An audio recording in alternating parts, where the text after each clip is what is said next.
Oxford, TSA Oxford, ya, Mhm. A-levels, L, SAT, habis itu Jepang ada lagi, EJU namanya. Habis Eju. itu mohon maaf UTBK itu paling bawah. Nggak cukup pinter karena jelas tesnya mahal ya, Hmm. lumayan lah gitu. Dan Hmm. nggak cukup kaya karena, bedanya Oxford sama universitas lain itu dia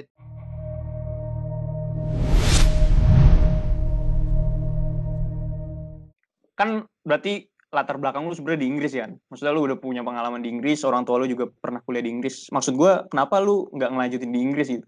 Maksudnya kenapa lu harus milih untuk ke negara Iya, baru, ke kan Jepang, kenapa nggak di Inggris? Atau kenapa nggak negara-negara lain gitu, negara Eropa, Eropa lain, atau di Asia juga kan masih banyak negara. Kenapa harus Jepang gitu?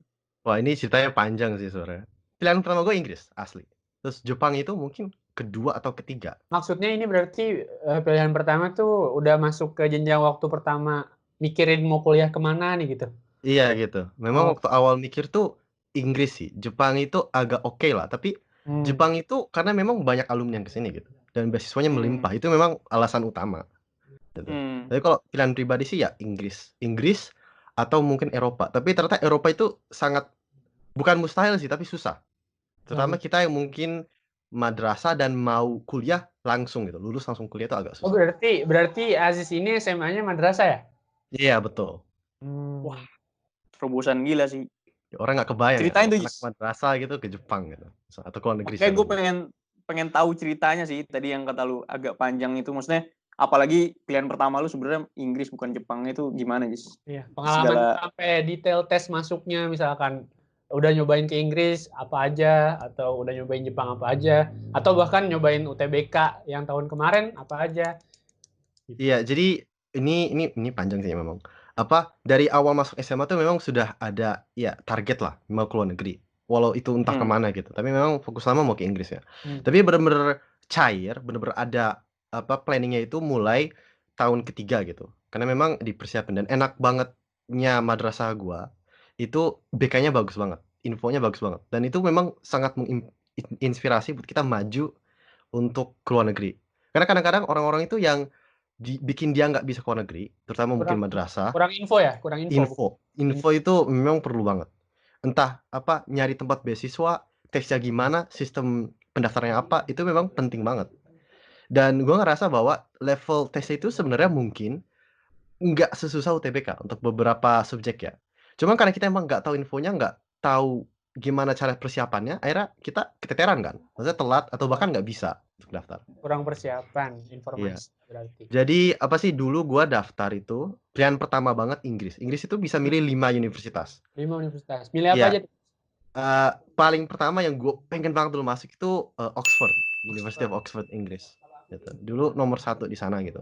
Terus ada juga Manchester, dulu tempat ibu gua sekolah. Ada juga Durham, LSE, London School of Economics, sama Liverpool University. Oke. Yang apa ya, yang menarik di sini adalah Inggris itu gua daftarnya semua sosum, Kosum sedangkan gua orangnya IPA gitu, di SMA ngambil di madrasahnya itu berarti ngambil IPA. IPA, Tapi ngambil jurusan di lima-limanya ini sosum. sosum semuanya, Nah, iya. itu motivasinya apa? Jadi sebenarnya gue pribadi sebagai ini ya, orang itu memang sukanya, sosum, sukanya politik. Karena dulu waktu gue di Oh, madrasah sering banget ikut lomba-lomba speech, lomba-lomba debate, sama apa ya, model United Nations kalau pernah dengar. model United Jadi, oh, conference model PBB gitulah PBB ya. istilahnya. Oh, jadi lu Mhm. sejak SMA itu udah ikut MUN gitu, Jis? Iya gitu. Dulu gue ikut di Pengalaman, Malaysia sama di Amerika. wah, keren sih. Mmm. Tapi gini, penasarannya gue, kenapa nggak 5 itu? Maksudnya kan udah daftar 5 itu ya, anggaplah udah Iya. daftar, gue nggak tahu. Tapi kenapa nggak jadi ke situ gitu? Maksudnya pertimbangan apa yang akhirnya menjadikan lu akhirnya ke Jepang? Nah gini, kalau yang 5 itu gue kan diterima di 3, ditolak di 2.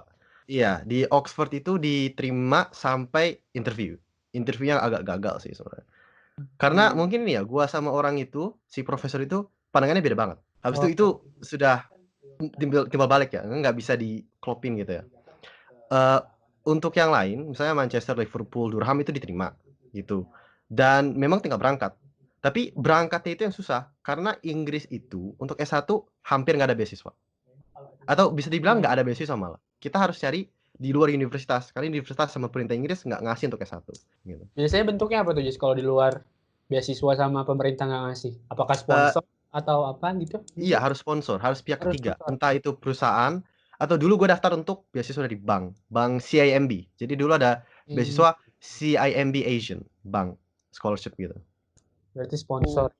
Iya, jadi itu kayak ada tes apa namanya ya, berkas, interview berapa kali untuk sampai jadi perwakilan nasional.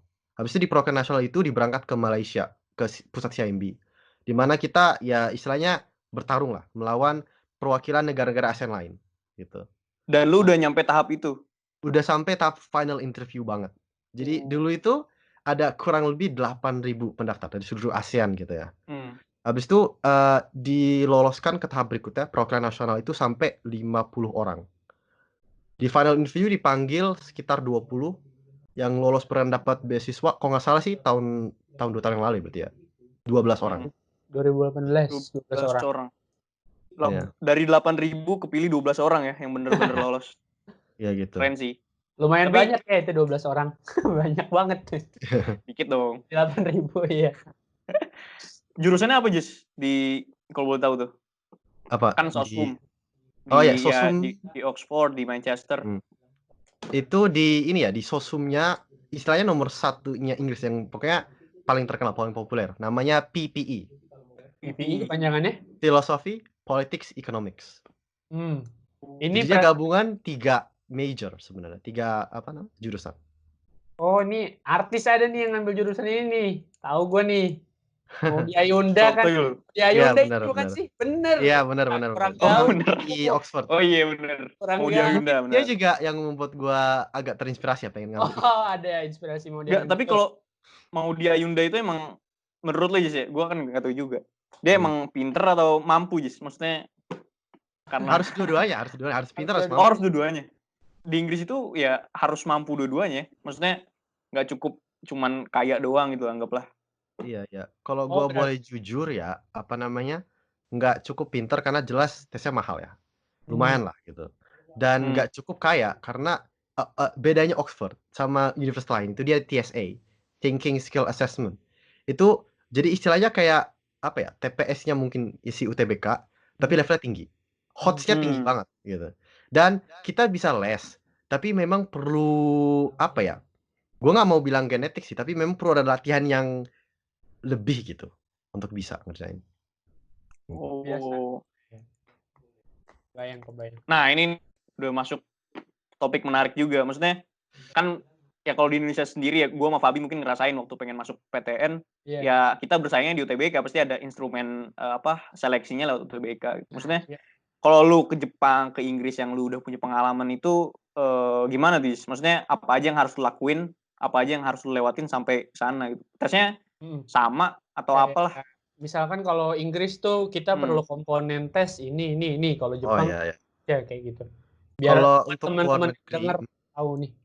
Ya.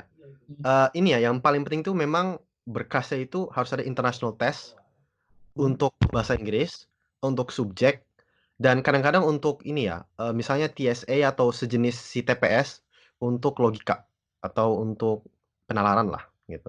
Dan itu beda-beda untuk Jepang, Inggris atau mungkin Amerika. Walaupun banyak tes, international test itu yang memang bisa dipakai di banyak tempat, banyak negara. Contohnya, gua ini kan ngambil tes Amerika, SAT. Ada subjek, ada general, ada penalaran, ada subjek, kayak misalnya IPA gitu. Tapi gua pakai untuk ke Jepang dan juga untuk ke Inggris, gitu. Oh, berarti sebenarnya kalau tahu infonya juga berarti ya. Kalau tahu infonya bisa efisien juga sebenarnya dia nyiapin berkasnya kan ya. Bener. Jadi pakai buat banyak negara. Jadi dulu gua ini ya waktu daftar ke Inggris tuh takut banget karena Inggris itu kan biasanya pakai tes namanya A-level. Itu punya si Inggris, punya Cambridge gitu ya.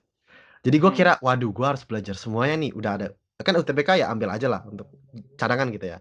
Ambil SAT juga untuk Jepang atau Amerika misalkan mau daftar sana, terus ada A-level lagi. Tapi ternyata ada gua ini ya nyari di berkasnya Inggris misalkan di cara daftar, ada agak loophole gitu bahwasannya kita bisa pakai SAT juga. Karena kan gua kan dinyatakan dari Indonesia.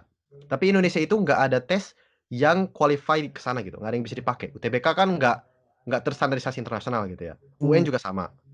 Akhirnya pilihan gua kalau nggak A-level, ternyata bisa pakai SAT. Ya udah gue pakai SAT aja semuanya. Apalagi SAT itu lebih gampang dan tesnya itu lebih mirip soal Indonesia gitu. Kalau gue mau jujur gitu. Oh, jadi Oh, SAT ini bisa dipakai di Amerika, Inggris, Jepang juga sebenarnya gitu. Ya, Inggris banyak bisa. tempat gitu. Eropa juga mungkin kalau mau ke Malaysia atau Thailand misalkan bisa juga gitu. Tuh buat teman-teman ya yang gitu. misalkan mau kuliah ke luar negeri, cari-cari info tuh buat SAT, A-level, itu nanti bisa lah kalian cari-cari sendiri. Nah, sekarang Nah, tadi ya Pep gini, nyambung ke omongan Ajis nih, sorry banget gue potong. Tadi kan lu bilang SAT lebih mirip sama tes yang ada di Indonesia. Nggak, maksudnya, ya gue penasaran aja lu emang ngerasain tes Indonesia. Kalau gue kan emang tesnya Indonesia doang, UTBK. Iya. Tadi perasaan Aji sudah ngomong nih UTBK ngambil juga buat cadangan Iya, gitu. gua Berarti Oh ngambil iya. UTBK buat cadangan. UTBK yang pertama gitu. Paling pertama malah. paling pertama. Oh, jadi lu tes UTBK juga? Iya, iya. Gitu. By the way berarti Aziz ini kan mahasiswa baru setahun yang lalu, berarti ini UTBK tahun lalu ya? Iya, 2000 berapa tuh? 19 kali ya? 2019. Iya. Ya. 19. Berarti tahun lalu Oh, banget dan itu UTBK baru pertama kali terbentuk Pertama kan kali ya? banget. Iya. Iya. Di situ juga nah, kalau nggak salah Aziz ini komentar sedikit tentang UTBK-nya itu. Waduh. ini Ini yang perlu dibahas, Pep. Iya. jadi gimana nih? Coba gimana ya? Bukan di analisis, tapi dibanding-bandingin deh antara tes UTBK, tes masuk ke perguruan tinggi Indonesia, sama tes masuk Jepang, sama tes masuk yang Inggris, yang A-level, terus kira-kira dari sistemnya, dari alurnya, yang lebih enak, yang lebih bagus tuh gimana kalau menurut Aji sendiri? Kalau kalau boleh jujur ya. Ini Jujur gue banget, ranking dari gue paling suka ya. boleh di ranking dari yang paling suka. Itu Oxford, TSA Oxford, ya. A levels, SAT, habis itu Jepang ada lagi, Eju namanya. Habis itu Eji, mohon maaf UTBK itu paling bawah. UTBK tuh paling bawah. Oke, Paling kalau bawah. gitu alasannya nih. Oke. Kenapa tadi yang Oxford paling atas? Kenapa? Oh, semuanya boleh deh. Kenapa semuanya itu diurutin kayak gitu? Oke, oke. Kalau ini ya, sebenarnya paling gampang tuh ngelihat dari kurangnya UTBK dulu sih, kalau Hmm. boleh jujur ya. Tapi gua memang sedikit mengerti lah, bahwasanya UTBK ini pertama kali ya, dia masih coba-coba lah istilahnya, masih Iya. meraba ya. Cuma permasalahannya adalah bahwa gue ngelihat bahwa UTBK itu banyak kopas dari international test lain gitu. Gue ngelihat TPS ini hampir sama sama SAT general gitu. Gaya-gaya penalarannya gitu, gaya-gaya soalnya.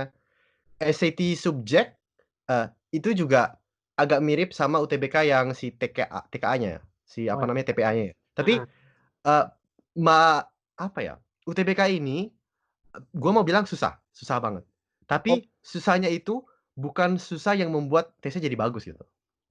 oh, berarti dengan kata lain ini sebenarnya jatuhnya imitasi, duplikasi terus dimodifikasi atau malah ternyata dia cuma ngikutin terus lebih buruk jatuhnya gitu karena bikin susah-susahin tapi nggak critical thinking kan berarti betul Gua nggak? mau bilang iya, iya, imitasi, ada tempat yang bagus. Sebenarnya soalnya itu memang bener-bener menurut gua levelnya oke, bagus dipakai. Hmm. Permasalahannya adalah bahwa dalam sistemnya itu banyak hal yang kurang, terutama dalam manajemen waktu sama sistem penilaian, banyak yang kurang. Juga untuk persiapan anak-anak yang dia kan nggak tahu ya isi tes itu apa sih. Dia cuma dapat Hmm. beberapa contoh soal yang di-post di apa, LTMPTN ya, gitu ya. Itu Dan itu tuh nggak ini ya, apa, nggak komprehensif gitu. Beda sama TSA Oxford misalnya. Oxford itu dia tiap tahun soalnya diterbitin. Soal tahun lalu diterbitin, jawabannya apa, sama konversi nilainya itu yang penting banget. Jadi dulu waktu gua ambil UTBK dapat nilai segini tuh nggak ngerti gitu, betulnya berapa gitu. Ini tuh segini tuh bagus nggak sih? Itu nggak tahu. iya betul banget. Oh, berarti Bisa sebenarnya kan tuh. Mhm. akan lebih ideal komparasi ini kalau misalnya UTBK mungkin udah berlangsung lebih lama kali ya. Iya. Maksudnya mungkin salah satu yang bikin kurang adalah waktu lu tes UTBK itu adalah pertama kalinya UTBK gitu ya. Satu hal itu. Tapi dua Hmm. menurut gua yang juga kurang adalah transparansi. Bagaimana bahwa setelah UTBK itu selesai, kita bisa input gitu. Bagaimana Hmm. kita bisa memperbaiki sistem. Karena gini, SAT, TSA, A-level, semua itu ada sistem survei, ada sistem volunteer. Di mana orang-orang yang udah ngambil TSA itu bisa ngasih feedback bahwa soal ini kurang, soal ini nggak tepat dengan silabus misalnya, atau penilaian ini nggak cocok.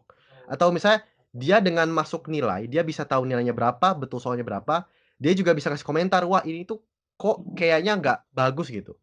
Misalkan UTBK itu kan 20 soal doang ya. Akhirnya, Hmm. kita tuh karena susah, orang itu banyak yang ngasal kan.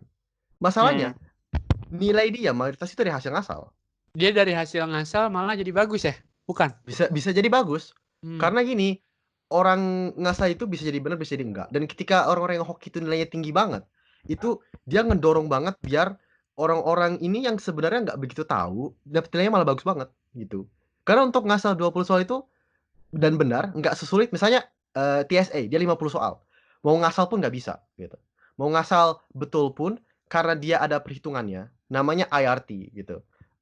Input ratio testing itu jadinya di graf di distribusi normal. Jadi nilainya setengah di sini, misalnya betul setengah, itu benar-benar cuma benar-benar 60%-nya gitu.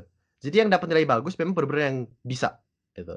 Oh, berarti di sistem yang luar kebanyakan udah bisa ngedeteksi kalau ngasal sama ngejawab paham tuh bisa kedeteksi berarti ya? Sebenarnya bukan ke deteksi tapi lebih ke perhitungannya itu Perhitungannya ada. terjaga. Iya. Hmm.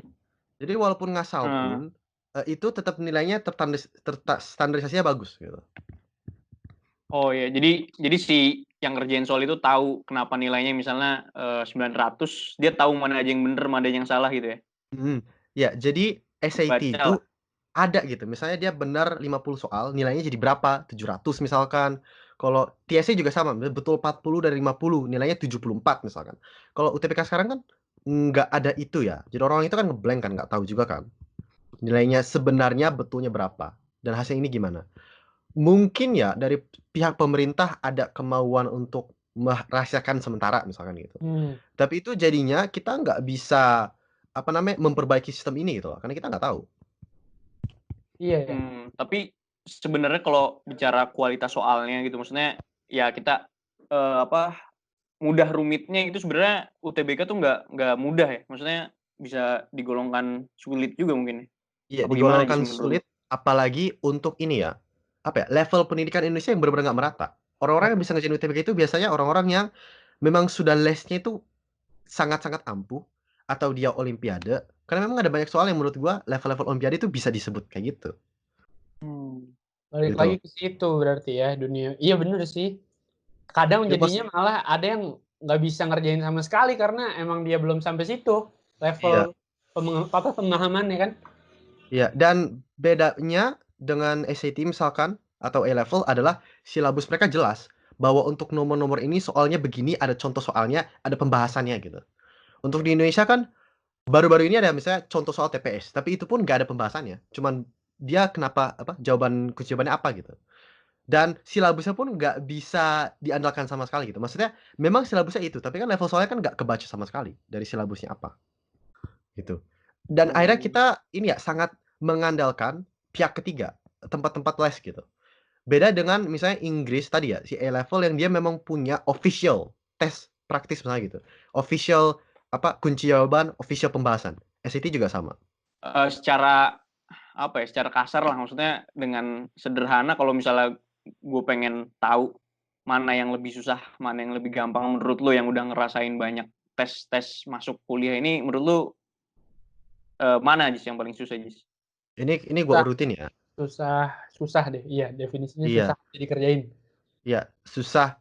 Karena gini, memang beberapa tes kan gue beda. Misalnya SAT kan ngambilnya IPA ya. TSA kan dia memang logika pengetahuan umumnya.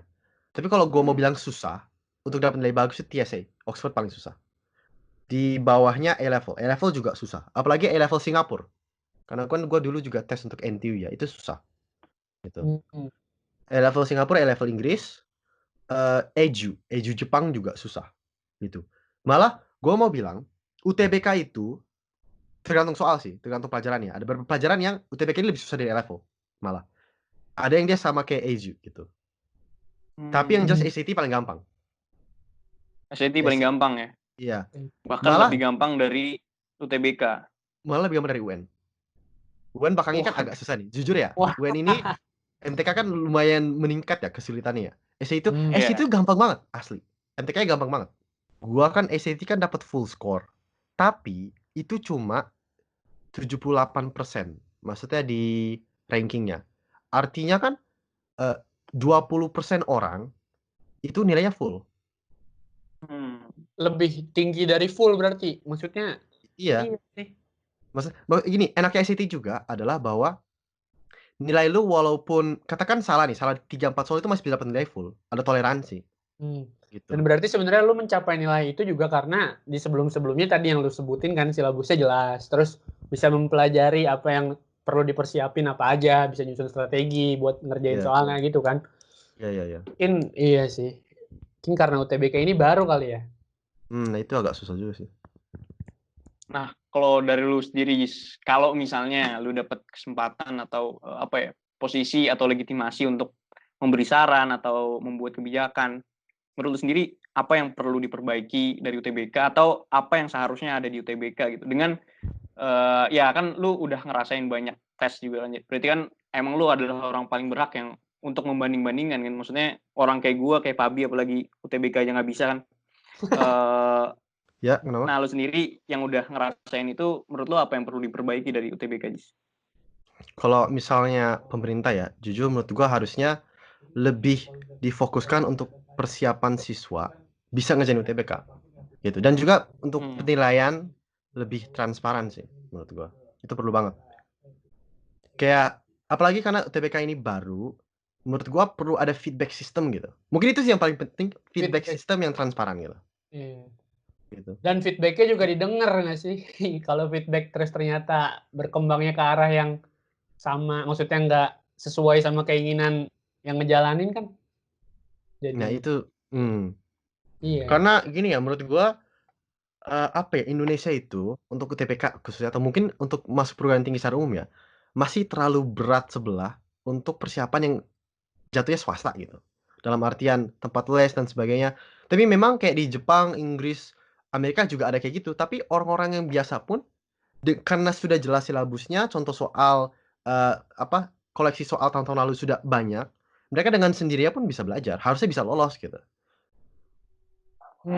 Tapi lu sendiri setuju nggak kalau misalnya gue bilang bahwa kenapa Indonesia ini seleksinya ketat, kemudian ada ketimpangan materi di satu daerah dan daerah lain, kemudian pemerintah juga terpaksa akhirnya buat soal yang susah dan banyak orang yang nggak bisa ngerjain itu karena memang kapasitas universitasnya itu belum memadai gitu dengan jumlah calon mahasiswa. Kayak misalnya calon mahasiswa itu 1 juta, yang tes UTBK 1 juta, tapi yang dapat mungkin berapa persennya doang gitu. Sedangkan gue nggak tahu juga ya, mungkin nanti lu bisa jelasin juga di Jepang atau di Inggris gimana rasio antara universitas dan mahasiswanya udah imbang, jadi mau tes gimana juga pasti masuk gitu. Gimana Oh iya kira-kira? ya. Ini menarik banget sih. Jadi Jumlah. tes UTBK kan yang ngambil 1 juta orang. Yang lolos ke universitas kan kurang lebih ada jatah 180.000 kursi ya. Jadi 18% lah yang lolos. Itu di Inggris kebalikannya. Malah ada jatah 82%, 80% untuk kursi gitu. Karena memang ya satu populasi memang beda ya. Kita nggak bisa menyalahi karena memang Indonesia kan populasinya besar kan ya. Dan memang sistem kayak gini sebenarnya berhasil di tempat lain. Contohnya di India. India kan orang banyak banget ya. 1 miliar mungkin. Iya. Ya. Iya, Dan lebih. mereka sistemnya mirip UTBK. Jadi ada namanya GEE. Itu soalnya susah banget kayak UTBK. Malah dia ada level-levelnya. Ada yang kayak UTBK biasa gitu ya, mungkin secara UN. Ada UTBK super gitu yang memang ya level UTBK sekarang gitu. Ada yang lebih tinggi lagi gitu, yang istilahnya elitnya si UTBK lah. Untuk orang-orang yang memang masuk universitas yang paling top tuh ya pakainya ini gitu. Dan harus Oh, bertahap gitu, harus ngambil yang level biasa dulu, lolos, ngambil yang ini, baru yang elit misalnya gitu. Tapi memang Iya sih. paling beda banget, maksudnya adalah si waktu, manajemen waktu dan jumlah soal gitu. Karena UTBK ya, waktu kemarin kan 22,5 menit kurang lebih ya, untuk 20 iya. soal. Itu tuh nggak adil banget untuk pelajaran MTK misalkan, atau fisika Oh, yang hitung. MTK malah ada ini kalau nggak salah, gue baca berita soalnya tuh 20 tapi 18 menit Oh, waktunya buat itu satu parah. sesi. Iya, itu Iya. parah banget. Maksudnya gua pun atau temen-temen yang bahkan Olim tuh, dia kadang-kadang nggak dapet 12 soal aja udah bagus gitu, 14 soal Iya, udah bagus gitu. makanya. Sedangkan secara umum mungkin masyarakat Indonesia yang SMA biasa gitu, atau mungkin yang madrasah yang MTK-nya nggak di-push banget, itu mungkin cuma bisa 5 soal gitu, paling banyak. Sebenarnya satu soal matematika juga wajarnya kan ngerjainnya ada rumusnya kan. Jadi Iya, iya. itu udah harus apa rumus dan nalarnya tinggi banget kalau Masalahnya banyak soal MTK itu yang dia bukan masukin rumus, tapi dia ngotak rumus biar jadi persamaan, itu yang dijawab gitu, Hmm. persamaannya gitu. Dan itu nggak mungkin 22,5 menit gitu. Makanya akhirnya banyak orang yang mungkin 60% lebih soalnya ngasal, dan itu yang kurang gitu. Kalau India, dia 1 jam waktunya, tergantung yang level-levelnya, tapi kira-kira mungkin 1 jam, soalnya mungkin cuma 20-30 maksimum gitu. Dan itu jelas kalau misalkan salah ya salah, nggak ada sistem minusnya. Di kita kan nggak ada sistem minus ya. Dan akhirnya orang-orang itu tidak begitu, kena penalti kalau dia, salah, gitu. Jadi hoki aja nggak apa-apa, jawab semuanya aja gitu. Itu yang bermasalah sih. Jadi waktu sih udah pada tertekan waktu. Tapi ngomong-ngomong, nah ini kan kita dari tadi ngomonginnya UTBK tahun kemarin ya, tahun 2019. Sekarang tuh kalau nggak salah ada info menarik tentang UTBK 2020 yang katanya cuman TPS doang. Nah, Waduh, TPS tuh kan berarti skolastik. Gimana menurut Saudara Aziz tanggapannya? ini ya, jujur, gua agak bingung nih. Hmm. Maksudnya, Scholastic oke sih, maksudnya kan apalagi dia dekat sama SAT General misalkan. Dia Iya. ngeliat penalaran, gimana dia berpikir, critical thinking misalkan. Dan gue juga sempat lihat soal TPS-nya bagus sih bagus gitu. Tapi kalau cukup untuk masuk universitas gue nggak terlalu yakin deh. Apalagi kan jurusan itu kan banyak ya. Nah, bahkan SAT General dipakai pun biasanya ada tes tulis lagi untuk IPA-nya, engineering-nya misalkan, atau untuk si sosumnya gitu, history Iya. atau apa. Makanya. Dan bisa mewakili, masalahnya apakah kepribadian ini bisa mewakili anak-anak teknik atau anak-anak sejarah atau antropologi misalkan, yang dia kan bidangnya spesifik nggak sih? Jadi harusnya di tes kepribadian ini dimasukin unsur-unsur tentang itu juga nggak sih? Harusnya. Cuman nggak tahu kan. Nah ini iya sih, maksudnya apalagi MTK misalkan, kan beda banget. MTK yang akan diambil teknik dengan yang diambil ekonomi misalkan, yang diambil politik misalkan, atau psikologi. Jadi kan memang penalaran secara umum kuantitatif oke lah. Tapi kan itu tidak menggambarkan bagaimana dia sudah mempelajari MTK tersebut atau subjek dia lah yang di jurusannya, sampai mana setelah lulusan SMA gitu. Jadi kan nggak susah untuk dibilang bisa menggambarkan anak ini cocok nggak di universitas ini, jurusan ini gitu. Kalau boleh jujur. Gimana ya? Jadi iya sebenarnya sih. Gue juga agak mengkritik karena ya tapi mungkin ini menjadi kabar baik juga bagi banyak orang ya. Tapi di satu sisi lain untuk orang-orang yang udah fokus spesifik membahas suatu subjek tertentu ya itu menjadi kabar buruk karena semua orang kira bisa masuk kedokteran misalnya kan. Maksudnya yang selama ini belajar matematika doang, fisika doang, kimia doang, tapi dia nggak belajar biologi misalnya. Tapi karena ada peluang kayak gini dia bisa masuk. Bahkan mungkin anak IPS yang punya kemampuan atau potensi skolastik yang sama baiknya dengan orang-orang IPA misalnya gitu, atau ya sebenarnya nggak ada bedanya sih IPA IPS, ntar gue diserang. Tapi anak IPS jadi punya peluang untuk masuk FK gitu. Sedangkan misalnya anak IPA yang udah selama 3 tahun bahkan lebih untuk mempelajari kedokteran itu sendiri jadi tersingkir. Nggak tahu sih gue apakah bisa kayak gitu. Tapi itu kan ada peluang seperti itu kalau misalnya TPS doang. Gimana, Pep? Ya kalau gue sih sebenarnya masih bingung juga, soalnya yang bedain dia dari tahun lalu juga itu tesnya ini Muzis dia milih dulu jurusan baru dia ngerjain TPS-nya. Berarti kan harusnya otomatis soal yang dikerjain itu udah tercakup mata pelajaran yang nantinya di jurusan yang dia pilih itu dipelajari gitu nggak sih? Harusnya. Nggak tahu sih itu menurut saya idealnya, menurut saya banget. Nggak tahu ya. Soalnya kan waktu gua ngelihat contoh soal TPS kan ada tuh di LTMPTN. Dia nggak ada yang spesifik jurusan tertentu. Memang cuma penalaran secara umum, kuantitatif, bahasa, sebagainya. Jadi gimana ya? Mestinya sih universitas itu ada tes lanjutan lagi setelah si UTBK ini. Jadi si UTBK ini hanya berkas untuk nantinya dia tes spesifik tes tulis. Karena kayak di Amerika pun ada SAT General, itu baru untuk universitas yang top terutama ya. Itu baru tahap awal, baru berkas gitu. Setelah itu masih ada tes tulis lagi atau interview minimal gitu. Gak tahu tapi ini UTBK gimana. Berarti Karena kan dari dia sini tersentral ya. Gitu. Berarti dari sini sebenarnya lu prefer bahwa LTMPT ini ngadain tetap ada yang akademik ya? Maksudnya tetap ada subjek yang dites. Nah, Atau gimana menurut Jis? kalau universitas itu nggak bisa mengadakan tes sendiri, ya LTMPT harus ngasih, gitu sih. Tapi kalau kayak di Jepang, itu biasanya dia ada tes sendiri untuk setiap univ. Universitas Tokyo, Kyoto, Tohoku dia ada tes sendiri. Di luar berkas yang ya tadi sebutannya si TPS-nya lah. Gitu. Oke, Karena kalau memang kan setiap universitas kan beda kan, si kapasitas masuk minimal berapa kan beda. iya sih. Nah, cuman ini kan dari tadi kita harusnya. Misalkan, Kan saran. iya, misalkan nih, Mahasiswa. Hidup mahasiswa. hidup mahasiswa. Misalkan sekarang, misalkan tes Yoi. masuknya ternyata cuman TPS doang, kepribadian doang. Dan seperti yang dibilang Amu tadi, istilahnya kacau lah. Jadi anak IPS bisa masuk IPA, anak IPA bisa masuk IPS dengan Belum tentu kemungkinan benar yang tapi. lebih besar. Iya, ini kan misalkan. Kalau Iya, kayak misalkan. gitu ada kekhawatiran bakal gimana ya? Di universitas itu terjadi kemunduran level pendidikan atau gimana tuh kalau dari Aziz sendiri? Kalau ini ya, memang kualitas masuknya bakal beda, itu jelas.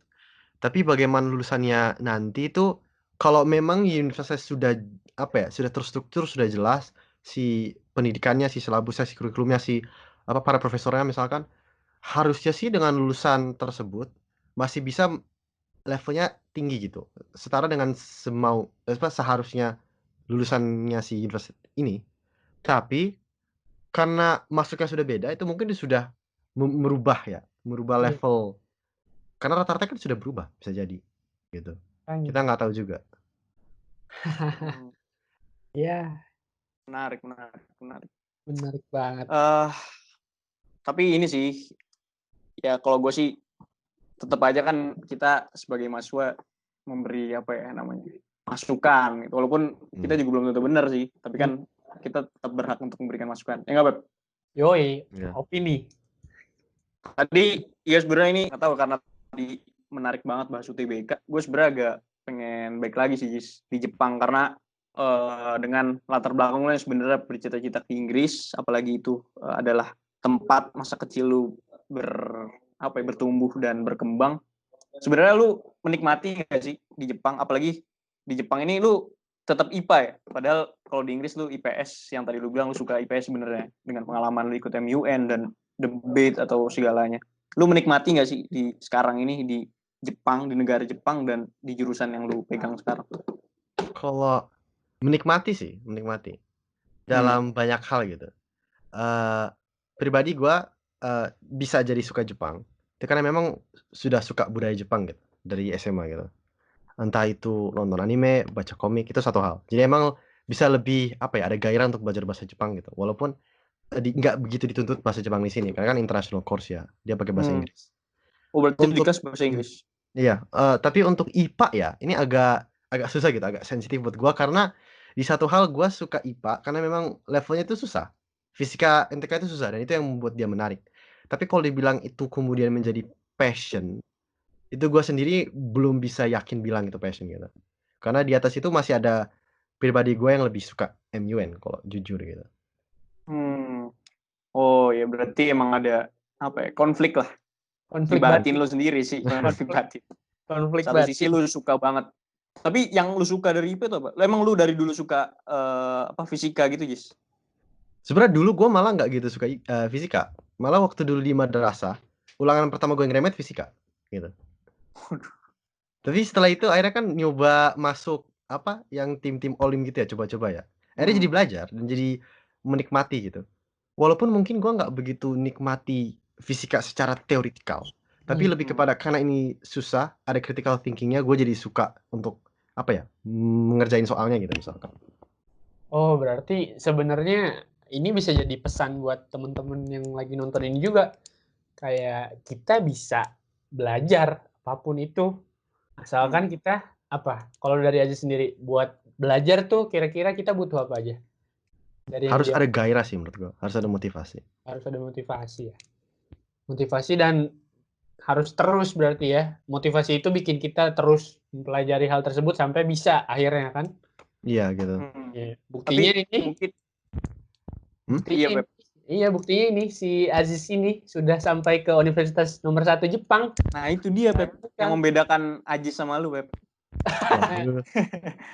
Ya apa Iya. ya? Ini yang membedakan sih jelas. Maksudnya Ajis suka atau ya tanda kutip terpaksa akhirnya bisa survive di fisika karena dia suka critical thinking-nya gitu. Di saat banyak orang justru kebingungan malah menghindari critical thinking. Maksudnya, nah ini lu sendiri apa sih yang membuat lu tertarik sama critical thinking gitu? Maksudnya apa gitu? Maksudnya manfaatnya apa dan apa yang lu pelajari dari sana gitu? Kalau boleh jujur ya, satu hal kan aku juga agak suka filosofi bahwa manusia itu salah satu nilai tertinggi itu adalah nilai si akademik, nilai penalaran itu. Bagaimana orang itu bisa memikir pada level yang lebih untuk hal yang bisa jadi simple gitu orang lain mikirnya. Tapi berarti kalau misalnya lu bisa ngulang waktu atau ke depannya gitu, belum kepikiran, maksudnya belum kepikiran untuk tetap memperjuangin cita-cita lu di awal kayak masuk Manchester atau Oxford dengan jurusan IPS atau PPI tadi, atau tetap lu bertahan di sini sampai waktu yang menjawab aja. Nah, ini nih nggak bisa jawab dengan jelas ya. Apakah gua mau menjadikan IPA atau teknik sebagai profesional si kerja atau hanya sebagai pintu gua, misalnya critical thinking nih, gua suka hal ini nih untuk nanti melanjut kembali cita-cita gua yang sebelumnya misalkan di S2 atau S3. Ini gua belum bisa yakin, oh gua harus ambil jalan ini gitu. Masih meraba lah, karena S1 kan masih panjang 4 tahun ya.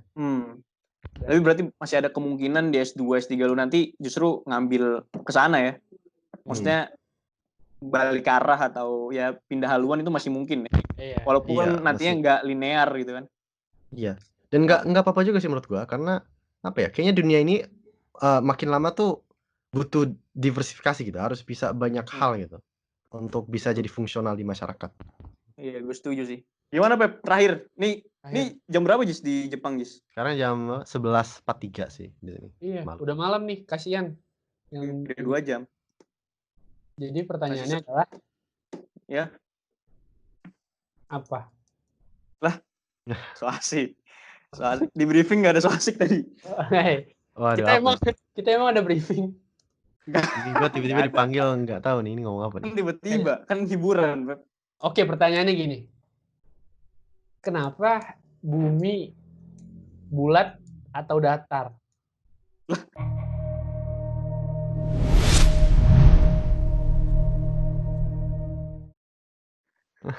Kok kenapa? Kenapa? Kenapa bumi bulat atau datar? Maksud lu apa? Lu nanya Kenapa nggak yang lain gitu ya?